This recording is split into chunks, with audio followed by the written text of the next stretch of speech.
I hate what happened to Nightwing, but if Batman could shoot himself and get amnesia, I'd be okay with it. Dan Didio could even rename the character Roos. I don't care. Another week, another self impressed, soy filled Batman comic to piss off readers from King. Issue 68 was rock bottom for King's Batman, so the good news is there's only one way to go up. Yanick Paquette's art is a huge step up from Amanda Connor. It's honestly beautiful, but pretty pinup pages don't fit Batman, and it's completely out of place. In that respect, this issue is a beautiful waste of time. I personally find color artist Nathan Fairbairn an insufferable douchebag, and I'm just going to leave it at that. Issue 69 still isn't a real Batman book, so 0 stars once again. I'll start reviewing this series seriously when they start trying to make real Batman stories again. I'm once again going to leave the names of editor Jamie Rich and associate editor Brittany Holzer at the bottom so we can all admire their work and wonder how they still have jobs.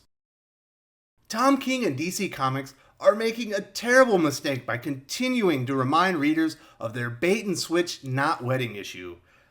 Tom King lying to readers about whether the wedding would happen and DC spoiling it days before release were indefensible decisions that burnt fans and retailers. Shops all over America planned midnight release parties and invested sweat and money into making the wedding a huge success. DC and Tom King burnt so many bridges with that issue, they would be much wiser to let it go and try to move on. Every one of these issues is a reminder to readers and retailers that Tom King and DC Comics are not to be trusted. These issues also keep cucking Batman harder and harder, and it's shedding readers. Speaking of cucking, this is a whimsical dream issue interspersed with a homoerotic side story with Bane and Thomas Wayne. There is no poetry, thankfully, but there is a ton of music lyrics and dancing. Bruce begins the issue saying, "Dance with me, Selina. That shit don't fly around here, Batboy. You better come correct and ask that woman nicely." Selina even condescendingly refers to Bruce as poor boy. Subverting expectations with a batarang to her heart might have saved this issue. We'll never know. Bruce is a good little cuck and does what he's told. King is really excellent at setting the tone for an issue at complete shit. The second story features a fully nude Bane and mostly naked Thomas Wayne playing grab ass in a gym, and is as unintentionally funny as it gets. It does provide some answers, but whoever thought adding Thomas Wayne to the main continuity is a complete dumbass. Elseworld tales, where he's a more violent version of his son, are interesting. Adding him to continuity, competing with Bruce to prove who's the better Batman, is just stupid and a waste of time. However, I do wish Thomas snapped Bane on the ass and really started this naked wrestling arc as hot as possible. Bane wearing a gag ball also would have been a good mood setter, in this comic reviewer's opinion. Bruce and Selina dance in his dream across time. King has used this trope so damn much in this book, it's lost all impact, and it's just filler at this point. Bruce is lucid enough in his nightmare that he's diagnosing his predicament with Selina. Leaving me furious, he didn't just do this 4 damn issues ago. This entire nightmare story has been a huge waste of time, and constant reminder that Tom King can't be future endeavored fast enough. It's time King was reacquainted with what it feels like not to have that steady bat pay coming in. Maybe that can light a fire under his ass and knock him out of this depressing funk. This page is King at his pretentious apex, providing key story information while Batman and Catwoman dance through the streets. Bruce knows he's infected by Scarecrow's toxin and believes Bane is working with his father, trying to drive him mad so he'll give up the cape and cowl. Tom King as a writer has become completely insufferable, and I'm pretty sure at this point he just hates Batman. Bill Finger and Bob Kane's families should seriously consider asking to have their names removed from this book moving forward. There's no way they would want their greatest creation associated with this garbage. But it is pretty to look at. Moving on. Back to grown men wrestling naked. Bane apparently likes it a little rough and seems to enjoy the pain Thomas Wayne is delivering. Why they're doing a who's the better Batman, Bruce or his father angle is anyone's guess. But he wants you to know he's the world's greatest detective and the Dark Knight and every other title that doesn't belong to Thomas Wayne. I should be reading an excellent Batman story right now, but those are exclusively at Detective Comics, the B title at the moment. Is Peter Tomasi not available to save Batman?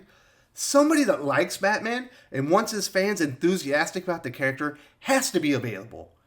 I would take Kevin Smith at this point, and he can't write for shit these days. See also Hit Girl Season 2. Did I mention I hate Tom King on Batman? The more I look at these pages, the more I dislike this book. Bruce and Selina continue to waltz through his conscience. Selina gives him the strength to fight the toxin. Bruce knows if he finds the answer to the question, he'll finally be strong enough to come back from his nightmare. He sees the cure, and our 3-month wait in Tom King's comic purgatory is almost complete. I can feel it. Bane finally gets to top Thomas Wayne and assert his dominance. He confirms he and the Elder Wayne are in cahoots. And Bane makes sure Thomas knows his name. Very saucy. Little does Bane know, Wayne has a huge gun in his pocket, and they eventually agree to stop with the rough play and get back to Gotham. Bruce knows the only way to break from the fear toxin is to face his greatest fear of all, his relationship with Selina. This story sucks so bad. Bruce has to visit the worstest day of his life, the moment that cost Tom King's Batman 30,000 readers, the event that cemented King's legacy as one of the shittiest writers in comics today, the motherfucking non-wedding, again.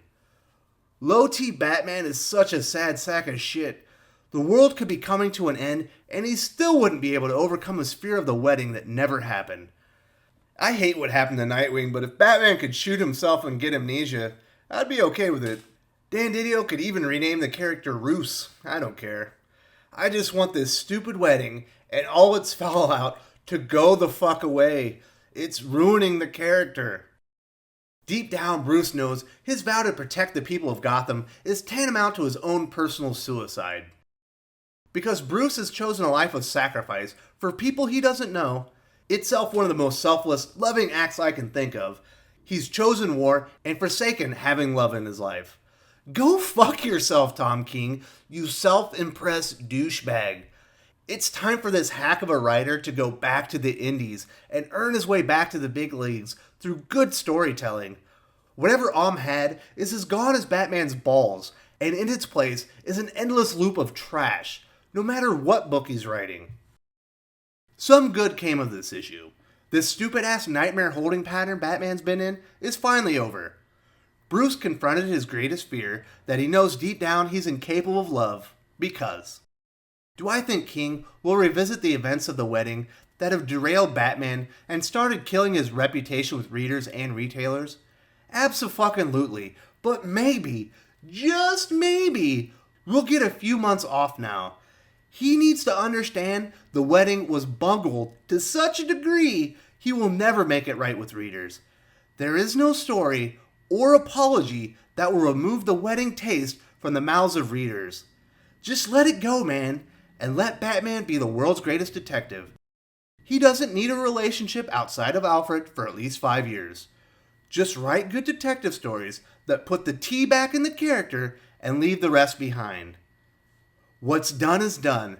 There is no making it right at this point. Issue 69 absolutely sucks, but it's a giant leap up from issue 68 and ends the reader nightmare that we've all been stuck in. I want Batman to be good. I want Tom King to succeed and repair his reputation. But I honestly don't think he has it in him anymore.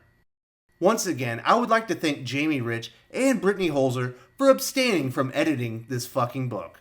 If you enjoyed this video, please give it a like. I would appreciate it very much. It helps us attract more views for the channel. Subscribe for future commentary, comic book news, and reviews.